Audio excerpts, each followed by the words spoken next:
যে বর্তমান যে পরিস্থিতি, নিরাপত্তা পরিস্থিতি, সেই জায়গায় আমাদের যে প্রতিষ্ঠানগুলো আছে সেগুলো নিরাপত্তার ঝুঁকির মধ্যে আমাদের যারা অঙ্গীভূত আনসার যারা আছে তারা কিন্তু খুবই দৃঢ় ভূমিকা পালন করছে। তারা নিজেদেরকে বিভিন্ন জায়গায় আহত হচ্ছে, হামলার মুখোমুখি হচ্ছে, কিন্তু তারা সর্বান্তকরণে তাদের সেই প্রতিষ্ঠানের নিরাপত্তার কাজগুলো করে আছে। সেটা এবার বিমানবন্দর হোক বা সেটা মেট্রো রেল হোক, প্রতিটা জায়গায় এই যে রাষ্ট্রের নিরাপত্তার যে জায়গা এবং রাষ্ট্রের সমৃদ্ধির যে জায়গা, রাষ্ট্রের যে উন্নয়নের যে জায়গা, সেই জায়গাটায় আমাদের এই বিশাল ব্যাপক জনগোষ্ঠী কাজ করার সুযোগ আছে, সেই ইতিহাস আছে, শুধু এখন এটা বাস্তবায়ন প্রয়োজন। ইনশাল্লাহ আমাদের ডিজিটালাইজেশনের কাজ শেষ পর্যায়ে, আমাদের ডেটাবেস যে 60 লক্ষের ডেটাবেস সেটা ইনশাল্লাহ তৈরি হয়ে গেছে।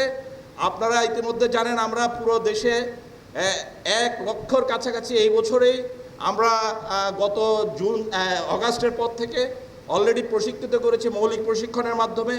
যারা আছে প্রশিক্ষিত আমাদের যে লিডাররা আছে, ইউনিয়ন লিডাররা আছে, তাদেরকে দিয়ে যদি আমরা সামাজিক নিরাপত্তার অংশ হিসাবে যদি কমিউনিটি ভিত্তিক নিরাপত্তা সেটাকে যদি কার্যকর করা যায়, আমি বলবো তথ্য থেকে শুরু করে অন্য সকল ক্ষেত্রে, ইভেন প্রতিরোধমূলক যে সামাজিক যে নিরাপত্তা যে হুমকি যেগুলো আছে, নিরাপত্তা হুমকি, সেগুলোকেও ঠেকানো সম্ভব।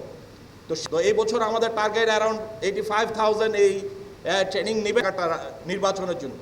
আমাদের যেহেতু এখন ডিজিটাল ডেটাবেস তৈরি হয়ে গেছে, আমরা এলাকা ভিত্তিক ইউনিট ভিত্তিক যারা দলনেতা দলনেত্রী আছে তারা সেই ডেটাতে তাদের যে প্লাটুন যেগুলো আছে, ভিডিপি প্লাটুন গ্রামের, তাদেরকে দৃশ্যমান করার কার্যক্রম ইনশাল্লাহ শুরু হয়ে গেছে। আমি দলনেতা দলনেত্রী এবং আনসার কমান্ডার যারা আছে উপজেলা, তাদেরকে এবং অন্যান্য সংশ্লিষ্ট সবাইকে বলবো, আপনারা সেই ডেটা এন্ট্রির কাজগুলো এখন থেকে শুরু করে দিতে হবে। ইনশাল্লাহ আমরা এই কাজটা শেষ করতে পারলে আমরা যে এটার জন্য বিশেষায়িত যে প্রশিক্ষণ স্থানীয় পর্যায়ে সেটা আমরা শুরু করে দেব। শুরু করলে আমরা দেশের মানুষের জন্য যে দায়বদ্ধতা, সেই জায়গায় আমরা ইনশাল্লাহ আমাদের কার্যকর ভূমিকাটা করে দেখাবো।